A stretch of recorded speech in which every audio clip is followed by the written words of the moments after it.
अस्सलाम वालेकुम। SM news के साथ मैं हूं मुकद्दर रज़ा। एसएम न्यूज़ स्टूडियो में खुशामदीद। खबरों का सिलसिला बढ़ाते हुए हम शामिल करते हैं गुजरांवाला से। गुजरांवाला के एतराफ जीटी रोड 5वें रोज भी बंद है।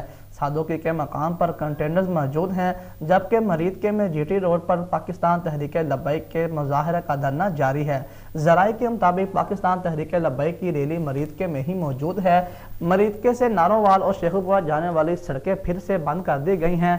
शहरियों और मुसाफिरों को शदीद मुश्किलात का सामना है। वजीराबाद के मौलाना जफर अली खान चौक में भी कंटेनर लगे हुए हैं। दरिया चनाब पुल के करीब खोदी गई खंदक के बायस वहां आमदोरफ्त मुकम्मल बंद है, और जबकि दरिया चनाब के पुल को रेत के ढेर लगाकर बंद कर दिया गया है। जीटी रोड के दोनों तरफ पुल ब्लॉक करने के लिए कंटेनर भी लगाए गए, और दूसरी जानिब पाकिस्तान तहरीक लब्बैक के धरने और शाहरा की बंदिश के बायस गुजरांवाला रेलवे स्टेशन पर रश बढ़ गया है। आमदोरफ्त के लिए शहरियों ने ट्रेनों का इस्तेमाल बढ़ा दिया, जिसके बायस ट्रेनों में जगह हासिल करना इंतहाई मुश्किल हो गया है।